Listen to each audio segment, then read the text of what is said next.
Praise the lord. ఈరోజు వాక్య భాగం యోహాను సువార్త 12వ అధ్యాయం 24వ వచనం. గోధుమ గింజ భూమిలో పడి చావుకుండిన ఎడల అది ఒంటిగానే ఉండును, అది చచ్చిన ఎడల విస్తారముగా ఫలించును.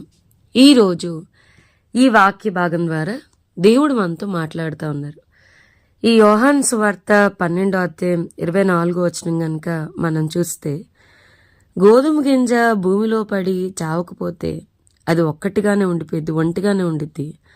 అది చస్తే గనక విస్తారంగా ఫలిస్తుంది. వాక్యం వింటున్న ప్రియమైన వాళ్ళారా, this is the most familiar verse. చాలా ఫెమిలియర్ వర్స్ అయినప్పటికీ హృదయాన్ని ఎక్కువగా తాకేటువంటి పవర్ఫుల్ వర్డ్స్గా అనిపిస్తుంది. బైబిల్లోని ప్రతి వచనము పవర్ఫుల్లే. కానీ దీన్ని చూస్తే గనక, వాక్యం వింటున్న ప్రియమైన వారులారా, ఒకసారి ఆలోచించండి. అసలు మన వరకు సువార్త ఎలా పొందుకున్నాం?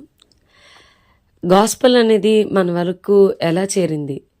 మనం గమనిస్తే గనక ఇండియాకి ఎలా చేరింది, ఎలా వచ్చింది అని ఆలోచిస్తే, మరి విలియం కేరీ వంటి దైవజనులు వాళ్ళు కలకత్తా, వెస్ట్ బెంగాల్కి మరి సువార్త పని చేయాలని వచ్చినప్పుడు 7 సంవత్సరాల పాటు ఒక్కరు కూడా రక్షణ పొందినప్పుడు కూడా నిరాశ చెందకుండా బైబిల్ని వేరు భాషల్లో తర్జుమా చేస్తూ, మరి ఈవెన్ తన సొంత భార్య తనతో పాటు పరిచర్య చేయడానికి ఇష్టపూర్వకంగా మరి భారతదేశం వచ్చిన తన భార్య, తన కొడుకు వచ్చిన కొద్ది దినాల్లోనే తన కొడుకు చనిపోయినప్పుడు విలియం కేరీ గారు ఒక్కరే ఆ బాడీని బరియల్ చేసుకోవడం, ఈ పరిస్థితులు విపరీతమైన వేడిని తట్టుకోలేక తన భార్య పిచ్చిదైపోతే, ప్రభా నేను నీ పరిచర్యకు వచ్చాను, సువార్త నెరుగక చీకట్లో బ్రతుకుతున్న ఈ భారతీయుల్ని వాక్యం చేత వెలిగించటానికి, వారి కొరకు మరణించిన దేవుడు ఒకరున్నారని చెప్పడానికి వచ్చాను. నా కొడుకు చనిపోయాడు, నా భార్య పిచ్చిదైపోయింది, నేను వెనక్కి వెళ్ళిపోతానయ్యా, లేదు నేను అసలు సువార్త చెప్పనయ్యని కాకుండా మరి ఎంతో ప్రయాసపడి ఇక్కడ పానార్పణంగా పోయబడ్డారు. ఇక్కడ ఈ ప్లేస్లో ప్రభు కొరకు దే హ్యావ్ సాక్రిఫైస్డ్ అలాట్. మనకి సువార్త అనేది ఎంతోమంది త్యాగపూరితంగా పానార్పణంగా పోయబడితే మన వరకు వచ్చింది. అది చస్తే విస్తారంగా ఫలిస్తుంది, అలా కాకపోతే ఒంటిగానే ఉంటుంది.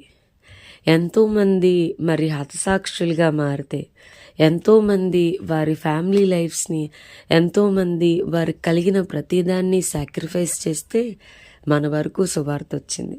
వాక్యం వింటున్న ప్రియమైన వాళ్ళారా, ఈరోజు మనం రక్షించబడ్డామనంటే somebody else has paid the price. అది విజయవాడో, అది ఏ ప్లేసో, మీ కొరకు ఎవరో ఒకరు కన్నీరు కారిస్తే, ఎవరో ఒకరు ప్రార్థన చేస్తే, వారి ప్రార్థనల ఫలితంగా మనం రక్షించబడ్డాం. వారి ప్రార్థనల ఫలితంగా క్రీస్తు యొక్క ప్రేమ కఠినమైన మన హృదయాలకి అర్థమవుతూ వచ్చింది. ఎంతో కొంతమంది ఎవరో ఒకరు భూమిలో పడి చావడానికి ఇష్టపడితే అది విస్తారంగా అనేక మందికి ఆశీర్వాదకారకంగా అనేక మంది రక్షణ పొందేలాగా చేసింది. ఈ వచనాన్ని ధ్యానించుకుంటా ఉన్నప్పుడు నాకు ఇంకొక వచనం గుర్తొస్తుంది. అదేంటంటే, అతడు నా దృష్టికి నువ్వు ప్రియుడుగా ఉన్నందున నువ్వు కనుడవైతివి, నువ్వు నాకు ప్రియంగా ఉండడాన్ని బట్టి నేను జనములను నీకు అప్పగిస్తాను అని చెప్పని దేవుడు మాట్లాడుతూ వస్తా ఉన్నాడు. జనములను ఎప్పుడు అప్పగిస్తాడు?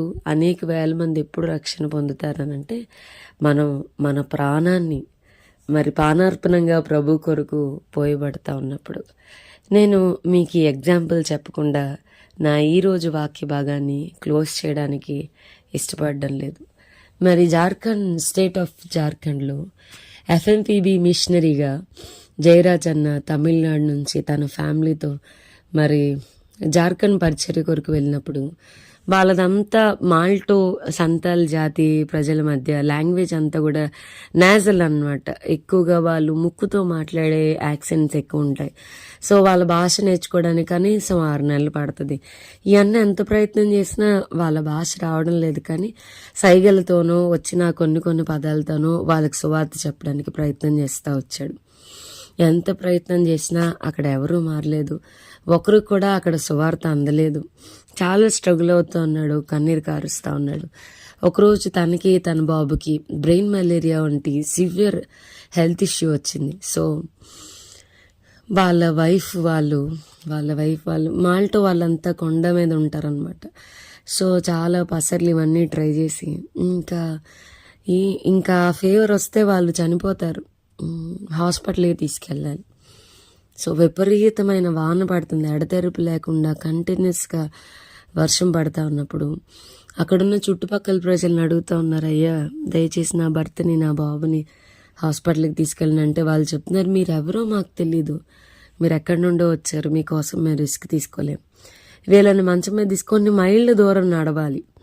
వీళ్ళని ఇలా మంచం మీద మా భుజాల మీద పట్టుకున్నప్పుడు వర్షానికి కొండ చర్యల దగ్గర మా కాలు కనుక స్కిడ్ అయితే మేము పేషెంట్స్ అయిపోతాం, మా అవయవాలు మా కాళ్ళు విరిగిపోతాయి, మేము రిస్క్ తీసుకోలేమన్నప్పుడు తన మెడలో ఉన్న ఆ మంగళసూత్రం పుస్తే అంటారు కదా, దాన్ని తీసి కాలు దగ్గర పెట్టాయా, ఇది బంగారంతో చేసింది, దీన్ని తీసుకుని అంటే వాళ్ళకి అసలు బంగారం తెలియదు. వాళ్ళ కాళ్ళ దగ్గర పెట్టి ఏడుస్తూ ఉంది, దయచేసి నా పిల్లల్ని నా బాబుని నా భర్తను హాస్పిటల్ తీసుకెళ్ళమంటే మీరు ఎక్కడి నుంచో వచ్చారని వాళ్ళు ఎవరు రిస్క్ తీసుకోవడానికి ఇష్టపడలే. అట్ ది ఎండ్ తెల్లవారేసరికి తన భర్త తన బాబు ఇద్దరు చనిపోయి శవాల్లాగా ఉంటే వాళ్ళు బతిమాలుకుంటుంది, అయ్యా కింద దూరంలో ఒక మిషనరీ ఉన్నారు, వాళ్ళకి వెళ్ళి సమాచారం చెప్పండి అని చెప్పారు. అప్పుడు state of Jharkhand has declare చేసింది, ఈ మాల్టో సంతాల్ తెగజాతి ప్రజలు చనిపోబోతున్నారు, they are going to extent. వాళ్ళ వాటర్ వాళ్ళు పీల్చే గాలి మొత్తం కలుషితం అయిపోయింది. టీబీ, బ్రెయిన్ మలేరియా వంటి విపరీతమైన జ్వరాలు వచ్చి వీళ్ళు చచ్చిపోతున్నారు, అక్కడికి ఎవ్వరు వెళ్ళకూడదనే ఒక రూల్ అనేది పాస్ అయిపోయింది. అప్పుడు చాలామంది మిషనరీస్ ఈ ఫ్యామిలీ చనిపోవడం చూసి మరి భయంతో అక్కడికి ఎవ్వరూ వెళ్లకుండా ఒక 6 సంవత్సరాల పాటు 6 నెలల పాటు మాల్టో సంతాల్ ప్రజల మధ్య పరిచర్య మూసివేయబడిన పరిస్థితుల్లో 6 నెలల తర్వాత చనిపోబోయేవాడికే కదా సువార్త చెప్పాలి, వీళ్ళ దగ్గరికి వెళ్ళాలని సాహసించి మిషనరీలు వాళ్ళ మధ్యకి వెళ్ళినప్పుడు మరి ఒక ప్రొజెక్టర్ ద్వారా డైరెక్ట్గా భాష ద్వారా కాకుండా హిందీలో ప్రొజెక్టర్ మీద ప్యాషన్ ఆఫ్ క్రైస్ట్ అనే ఆ మూవీని హిందీలో వేస్తూ ఉన్నప్పుడు ప్రజల్లో ఒకరు లేచి అంటున్నారు, ఏసే వచ్చినప్పుడు తెర మీదకి ఆయన మేము చూసాం, ఆయన కొండల మీద చూసాం అంటున్నారు. ఒక 10 మంది దాకా చెప్తున్నారు, ఆయన మేము చూసాం, ఆయన కొండల మీద ఏడుస్తుంటే మేము చూసామంటే వాళ్ళు అప్పుడు సువార్త చెప్పారు, ఈయన యేసు అని అంటే మీరు నమ్మరు. ఇంచుమించు 80,000 మంది ఒక్కరు మరి ఒక 10 days 1 month లోపల 80,000 మంది బాప్తిస్మాలు తీసుకున్నారు మాల్టో ట్రైబ్ నుండి. ఎట్లా సాధ్యమంటే ఒక వ్యక్తి గోధుమ గింజలాగా భూమిలో పడి చావడానికి ఇష్టపడితే అది విస్తారంగా ఫలిస్తూ వచ్చింది. వాక్యం వింటున్న ప్రియమైన వాళ్ళారా, ఎంతోమంది త్యాగం చేస్తేనే మన వరకు ప్రార్థన సువార్త వచ్చింది.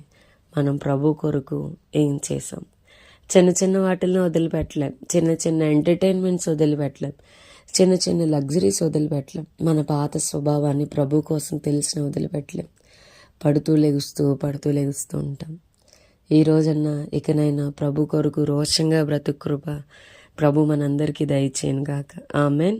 ప్రార్థన చేసుకుందాం. ప్రభు, ఈరోజు వాక్య భాగం ద్వారా మీరు మాతో మాట్లాడినందుకు వందనాలు. వాక్యం విన్న మా ప్రియులైన వారిని అందరినీ దీవించి ఆశీర్వదించమని యేసు నామమున అడిగి వేడుకొంచున్నాం తండ్రి. Amen. God bless you and have a blessed